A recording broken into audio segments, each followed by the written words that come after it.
मैं मनोज जी चाहता हूं कि आपने अपनी पढ़ाई जारी रखने के लिए जो काम किए थोड़ा उनके बारे में बताएं। हम जहां हैं, अगर हम समझते हैं कि हम उससे कहीं ज़्यादा बेहतर के लायक हैं तो हमें कोशिश करती रहनी है, गिव अप नहीं करना है, हार नहीं माननी है। जो किताब में, फिल्म में बार बार आता है अटल बिहारी वाजपेयी की वो पंक्ति, हार नहीं मानूंगा, रार नहीं ठानूंगा, काल के कपाल पर लिखता मिटाता हूँ, गीत नया गाता हूँ।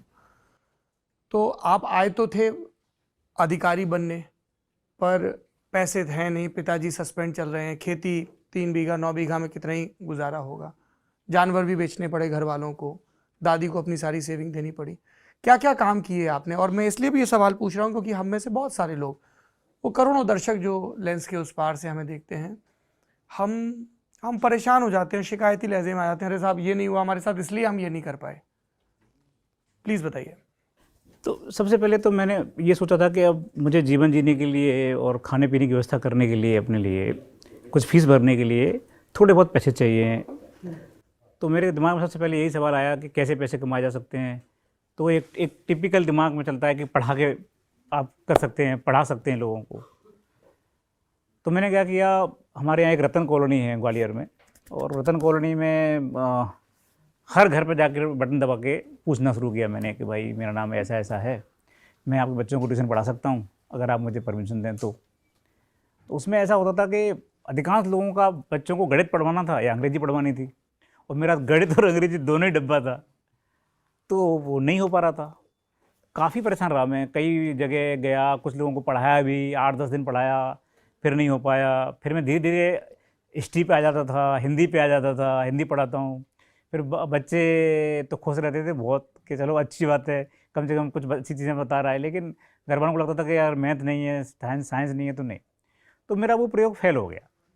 काफ़ी दिन चला, और बड़ा बड़ा ही मतलब दुस्साहसी काम था कि किसी भी दरवाजे पे जाना, सीधे घंटी बजा देना, और बाहर से कोई महिला निकल के आएगी और उसको कहना नमस्कार, मेरा नाम मनोज कुमार शर्मा है और मैं यहाँ पढ़ता हूँ और मैं ट्यूशन पढ़ाना चाहता हूँ आपके यहाँ, अगर आप परमिशन दें तो। अब अंदर कैसे ले जाए कोई आदमी, अजनबी आदमी को। अच्छा, मेरे पास ऐसे लोग नहीं थे जो मेरी गारंटी ले सकें। कई लोग ये भी बोलते थे कि ठीक है हम पढ़वा लेंगे आपसे, लेकिन आप एक बात आदमी का नाम बताइए जो गारंटी ले आपका घर में अंदर आने के लिए। तो वो प्रयोग मेरा सफल नहीं हो पाया, क्योंकि उस प्रयोग में गारंटी के लिए भी कोई आदमी नहीं था और पढ़ाने के लिए मेरे पास बहुत कुछ योग्यता भी नहीं थी। तो फिर ये हुआ कि ऐसी कोई काम किया जाए जिस काम में मेरे को रहने को मिले वहीं पर, क्योंकि रूम लेना किराए से फिर महंगा था। तो एक लाइब्रेरी थी, मध्य भारतीय हिंदी साहित्य सभा। तो उस लाइब्रेरी में मुझे काम मिला। वो लाइब्रेरी बहुत बड़ी लाइब्रेरी थी, मतलब काफ़ी बड़ी सी, 2 मंजिला के आसपास, 3 मंजिला के आसपास थी।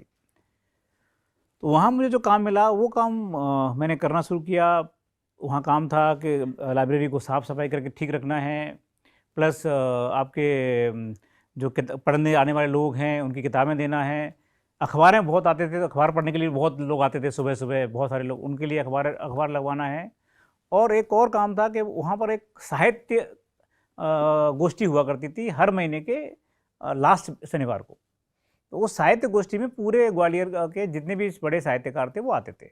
तो वहाँ कविताएं होती थी, वहाँ कहानियाँ होती थी, वहाँ चर्चाएं होती थी। तो मेरे लिए काम था उनके लिए समोसा लाना, उनके लिए पानी की व्यवस्था करना, उन लोगों के लिए वॉशरूम के लिए पानी भरना, क्योंकि नल नहीं था, पानी नीचे से लाना पड़ता था। तो ये सब करते करते करते करते मेरे अंदर भी डेवलपमेंट होने लगा कि मुझे भी लिटरेचर के प्रति थोड़ा प्रेम आने लगा।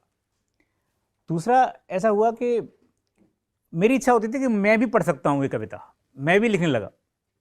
और मुझे लगा कि मैं पढ़ सकता हूँ, लेकिन मुझे मौका नहीं मिल सकता, क्योंकि वहाँ पे आने वाले सभी जो लोग हैं वो तो प्रतिष्ठित लोग हैं शहर के।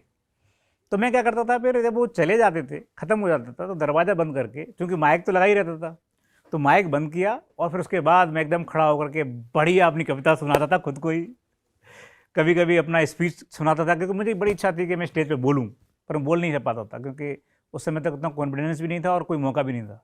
तो मैं एकदम माइक बंद करके खड़ा होकर बोलता था, भाई और बहनों, आज हम जहाँ खड़े हैं वहाँ से ये दुनिया ऐसी दिखती है कि ये गोल है लेकिन गोल नहीं है, समाज को, मतलब मैं इतने घंटों, तो 1-1 घंटे 2-2 घंटे तक अपनी स्पीच बोलता रहता था। लाइब्रेरी लाइटें बंद लाइब्रेरी हैं, कुछ सब, खुली हैं, सब हाँ, किताबें हैं, सब लोग जा चुके सब जा हैं। चुके हैं, दरवाज़ा बंद है।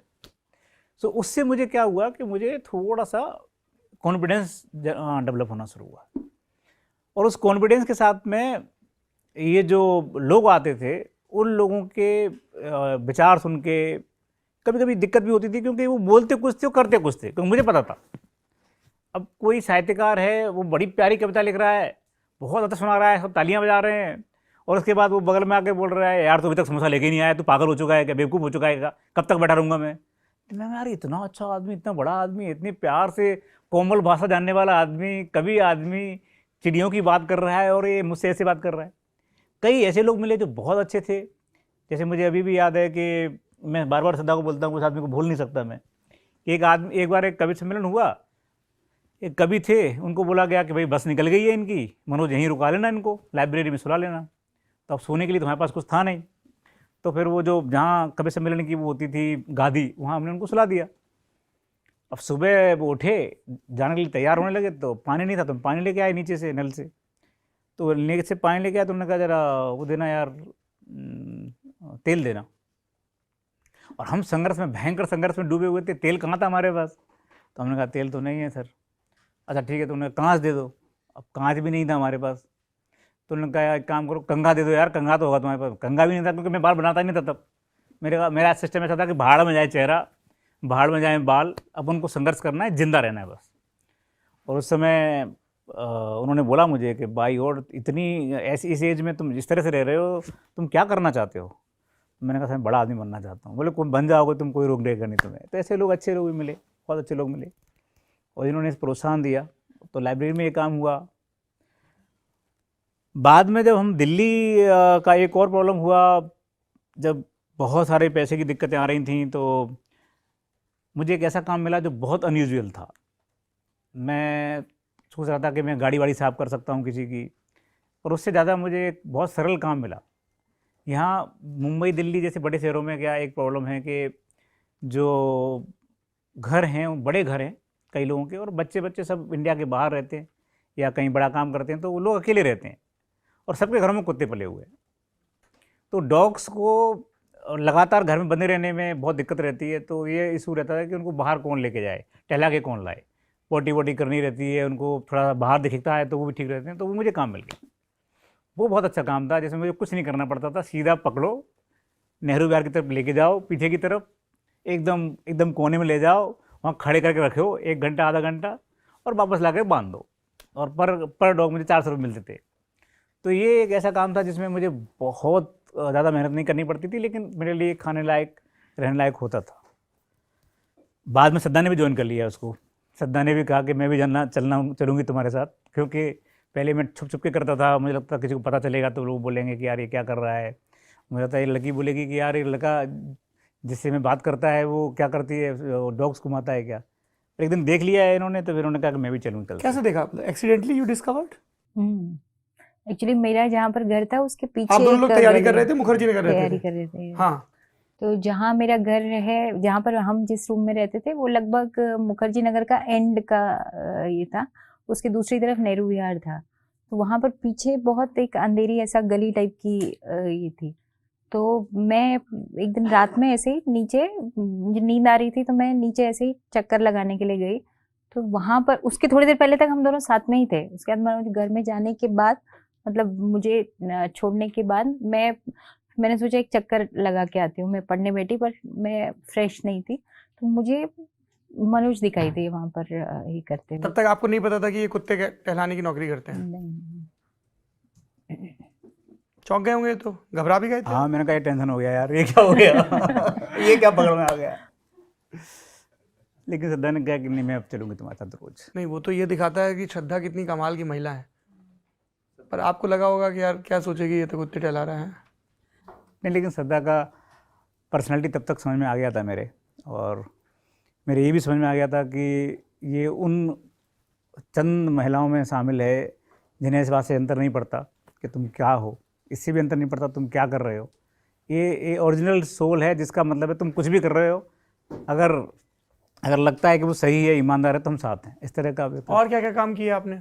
आटा चक्की में क्या काम करते थे?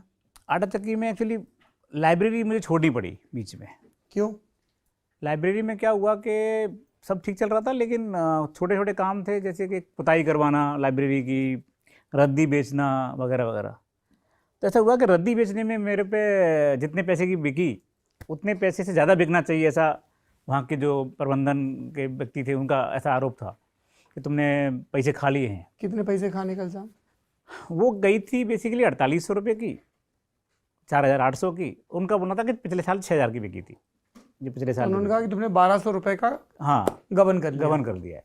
वो मुझे गवारा नहीं था, क्योंकि उस समय में जो लड़ाई लड़ रहा था ना, वो ऐसी लड़ाई थी कि जिसमें और कुछ भी बोल लो मुझे, आप गाली दे लो, मार डालो, कुछ भी कर लो, बस मुझे ये था कि मुझे आप बेईमान नहीं सिद्ध कर सकते, क्योंकि मेरी पूरी लड़ाई बेईमानी से थी। मेरा बाप बेईमानी से लड़ रहा था, मैं भी उस बेईमानी के खिलाफ लड़ रहा था, तो मुझे वो बर्दाश्त नहीं होता था कि कोई मुझे बेईमान कहते। तो इसलिए फिर मुझे वो मैंने तय किया कि मैं यहाँ काम नहीं करूँगा, किसी भी हालत में काम नहीं करूँगा। जो वहाँ बेईमानी बोल रहा जा रहा है मुझे, वहाँ तो मैं कर ही नहीं सकता। तो फिर मैं छोड़ दिया। फिर वो मैं छोड़ा तो फिर वही दिक्कत आई कि क्या करूँ, क्योंकि वहाँ तो रूम भी था, रहने के लिए कम से कम जगह थी। तो उस दौर में कई बार ऐसा होता था कि मेरे को एक टाइम खाना खाने का नौबत आता था कि ऐसा करो, कैसा खाना खाएंगे, एक ही टाइम खा सकते हैं, तो 4:30 के आसपास खाते हैं।